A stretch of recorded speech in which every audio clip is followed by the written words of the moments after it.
Guys, welcome back to श्रद्धा के सफ़र पे। और मैं हूँ श्रद्धा। आई नो आप लोगों को लग रहा होगा कि श्रद्धा अचानक कहाँ गायब हो गई थी और 1.5-2 साल बाद व्लॉगिंग फिर दोबारा से कैसे याद आ गई अचानक से। तो गाइज हुआ ऐसे था कि there are lot of reasons जिनकी वजह से व्लॉगिंग मैंने क्विट करने का भी सोच लिया था। ऑलमोस्ट सोच लिया था कि अब व्लॉग्स दोबारा कभी नहीं बनाऊंगी, पर मैं हर दिन एक ऐसी चीज़ के बारे में सोचती हूँ जिसके वजह से मुझे लगता है कि नहीं, मुझे दोबारा व्लॉगिंग स्टार्ट करनी चाहिए, और वो है मेरे पापा। जी हाँ, स्टार्टिंग में जब मैंने यूपी वाला ब्लॉग डाला था तब मैं गई थी अपने गांव उत्तर प्रदेश, जहाँ पे मैंने आपको सबको मेरे यूपी की हरियाली और यूपी की ठंड के बारे में बहुत कुछ बताया था। उसका पार्ट 2 भी मेरे फ़ोन में था, पर ऑल ऑफ सडन व्हाट नज़र आई डोंट नो, बट नज़र इज़ रियल। मेरा फ़ोन ख़राब हो गया और मैं दोबारा वो पार्ट 2 जो मैंने शूट किया था वो सारा करप्ट होके उसी फ़ोन में रह गया, तो मैं वो डाल नहीं पाई। दूसरा रीज़न ये था कि मुझे कोई मोटिवेशन ऐसे सच हो नहीं रहा था और मेरा शेड्यूल भी काफ़ी ज़्यादा बिजी था। I have to be very honest to my YouTube family, that's why मैं आपसे सच कहूँगी कि मुझे कोई ऐसा खास मोटिवेशन नहीं आ रहा था और मुझे लग रहा था कि शायद मेरा चैनल प्रॉपर्ली नहीं चलेगा और शायद मैं ब्लॉग्स कभी दोबारा से बना नहीं पाऊँगी। मुझे कोई ऐसी बहुत अच्छी वाइब्स नहीं आ रही थी, पता नहीं क्यों सब कुछ बहुत नेगेटिव लग रहा था। पर ऐसा नहीं कि बीच में कभी मैंने व्लॉग बनाने का सोचा नहीं, या कभी मेरे मन में आया ही नहीं। मेरे मन में बहुत बार आया कि मुझे व्लॉगिंग स्टार्ट करनी चाहिए, बट 2024 से पापा की कंडीशन बहुत ज़्यादा ख़राब होने लगी थी। उनकी हेल्थ बहुत ज़्यादा वर्सन हो गई थी, फैमिली का माहौल बहुत ख़राब हो गया था, हम बहुत डिस्टर्ब रहने लगे थे।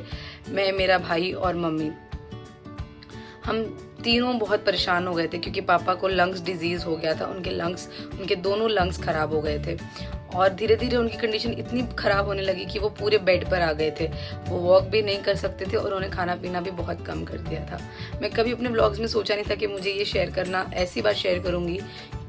जब हमारे पेरेंट्स, जिनको हम बहुत प्यार करते हैं, उनके साथ कुछ भी बुरा जो हम कभी नहीं सोच सकते, जितने भी लोग ये व्लॉग देख रहे हैं, मैं 100% श्योर हूँ कि कोई भी ये नहीं सोचेगा कि उनके पेरेंट्स के साथ ऐसा कुछ भी हो। बट जब ये होता है और जब हमें ये फेस करना पड़ता है, लिटरली बोलूँ तो बहुत बुरा लगता है, बहुत ज़्यादा। मतलब बोलते वक्त भी सिर्फ बोलना आसान नहीं है, it's very tough for me to tell you this कि मेरे डैड, जो मेरे बिगेस्ट चीयर लीडर, जो मेरे सबसे बड़े सपोर्टर है, जिन्होंने मुझसे हमेशा कहा था कि you don't have to stop vlogging ever. वो मुझसे हमेशा कहते थे, व्लॉग्स क्यों नहीं बनाती है, बनाया करना, तुझे तो पसंद है, तू तो कर सकती है। कर सकती हूँ। इस बार मैं पूरी तरह से तैयार हूँ।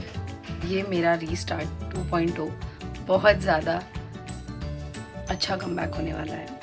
हाँ पापा, मैं कर सकती हूँ। इस बार मैं व्लॉगिंग बिल्कुल नहीं छोड़ूंगी, आई प्रॉमिस। मैंने अपने पापा के लिए ये करना ही है।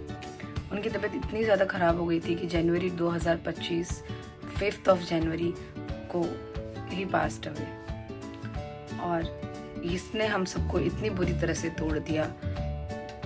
I think nobody can ever imagine कि उनके पेरेंट्स को कुछ भी हो, और मेरे लिए तो एक बहुत बड़ा शौक था, बिकॉज मैं उनसे बहुत ज़्यादा क्लोजेस्ट हूँ। मतलब आज भी मुझे ऐसे होता है कभी कभी, मतलब I always miss him, everybody will, क्योंकि father mothers are like always the biggest supporter for you.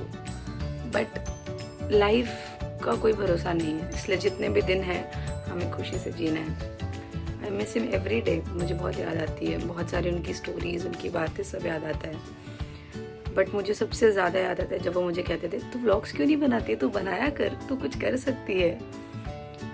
तो इसीलिए बस इसी रीज़न से मैं रीस्टार्ट कर रही हूँ व्लॉगिंग, और इस बार मैं अपने पापा के लिए करूँगी। मैं रुकूँगी बिल्कुल भी नहीं।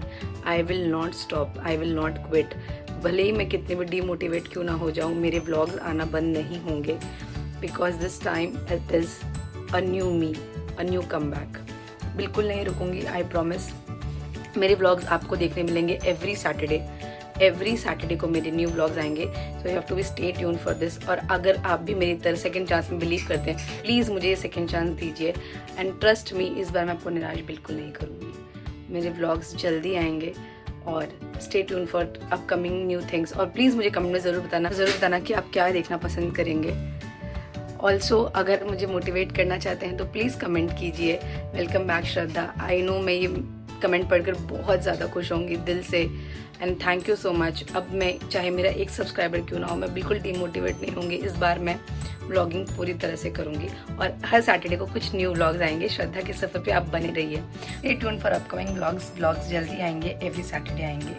हर सैटरडे एक न्यू व्लॉग आएगा और आप और मैं मिलकर हमारा सफ़र एक नया और यादगार सफ़र बनाएंगे। और इस बार मैं रुकने वाली बिल्कुल नहीं हूँ। Tune for my new vlogs. और अगर आपको मेरा व्लॉग अच्छा लगा तो please give it a big मेरे साथ देखने के लिए मेरे न्यू व्लॉग्स एवरी सैटरडे। और प्लीज़ कमेंट में मुझे वेलकम करने के लिए वेलकम बैक श्रद्धा ज़रूर लिखना। I will be very very grateful for it और मैं बहुत ज़्यादा खुश होंगी उसे पढ़कर। Thank you so much. और एक स्पेशल थैंक्स मेरे फ्रेंड्स और जिन्होंने भी मुझे मोटिवेट किया है to start my vlog again. I am very grateful to have you all. Thank you so much. Love love.